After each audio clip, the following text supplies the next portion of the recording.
Shrinks back in the house once again. Sure looks different in here, doesn't it, guys?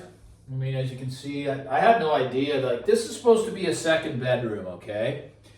And when you bought the pre-build, of course, the developers send all the upgrade emails to get the smoke glass slider to enclose the bedroom.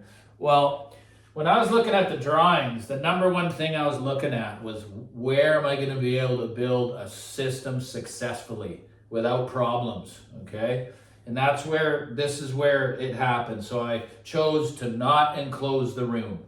This is supposed to be a walk-in closet. You can just barely see it in the picture there that the record wall unit's in there. Like, this is brilliant, because this, I didn't know that it would even fit in here, guys, to be honest. And then I moved the good old alien art over to this wall. It's just a beautiful space now. And as all you guys that watch, I was very blessed to have a professional come in here. And this guy builds like really, really, really expensive speakers. And he does it privately, and he does it for clients. He's very well versed in the technical side of speaker design and measuring speakers when they're being built and doing frequency response measurements in people's listening spaces. So I was very, very lucky to have Raf come over and grace me with his presence. And it was actually him, not for the sound. He said that, you know, after he did the room frequency response, which I kind of knew in my heart, I was a bit nervous, but I knew in my heart that I had a very, very friendly room from the get-go. Okay, once those spatials came into the room about 8 years ago, I knew from the first couple notes that I kind of hit the jackpot. Because the baffles aren't always easy to place. Sometimes they need to come way out into the room, right? So, you know, and it wasn't until 7 years later I get an expert to come in here and do a frequency sweep from the listening position, guys. Do you know how, and the end result was one that we both favor as for the signature that the speaker is sending, right? The presentation, how and where the bass rolls off, how the top end's doing. I mean, I'm no technical guy. He educated me a little bit, but so that's what he did. He came in and he goes, listen, you don't have to do this, because of course I got a little bit nervous. No one wants to be told their room sucks, right? So it just goes to show that a long enough time in here, you can learn things without even knowing it. So he comes in, he does the frequency response, and at the end of the day, all we had to move was one of the spatials about an inch.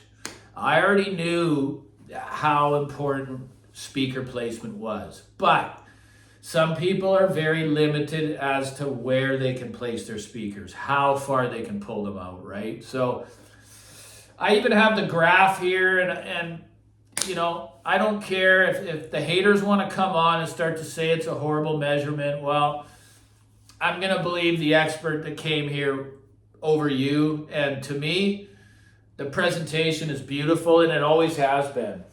And this was done when the bookcase was in here, okay? So we're going to show you the first one here. This is the spatial.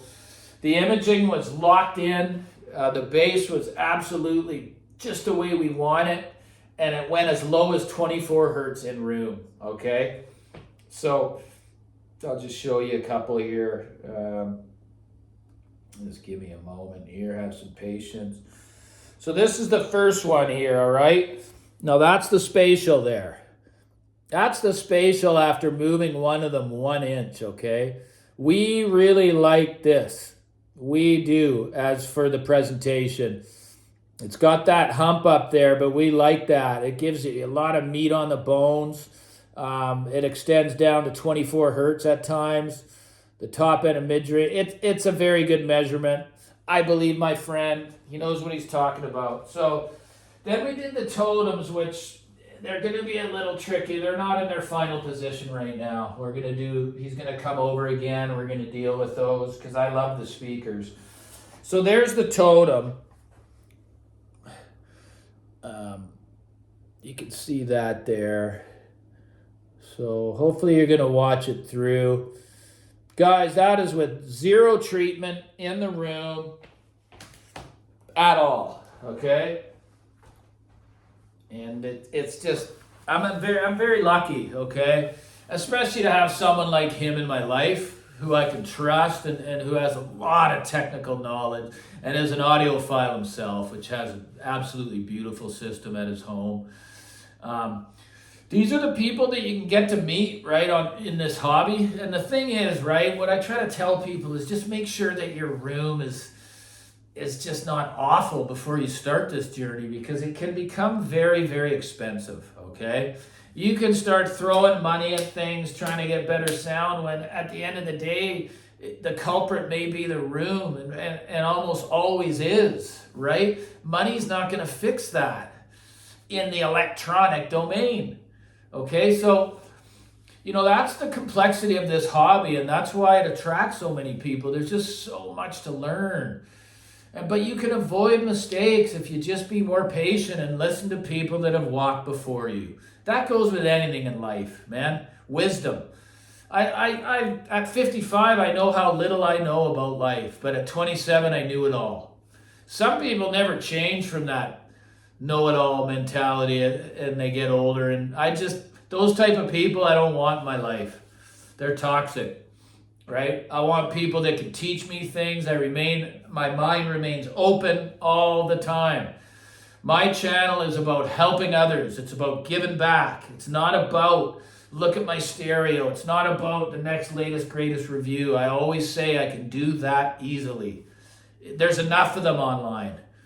All the power to them. Keep doing it. I wanted to be different. Well, I just wanted to be myself, and every human's different, and people love what I do here. The family that I've built, they love it. The live chats, they love it, and they put their money where their mouth is. So I'd be embarrassed to say the amount I make doing this now. I don't want to tell the guys that you don't have to do videos to make money on YouTube. You just need to be yourself, man. That's it. There's a lot of people suffering with all kinds of stuff out there, and I've been through a lot, and I can share it, and I'm not afraid to share it. So anyway, the video is just about the gratitude to have people in my life that are willing to give back themselves freely the knowledge they have gained over their life. There's no arrogance. There's nothing, right? You know, I take them out for a beautiful lunch.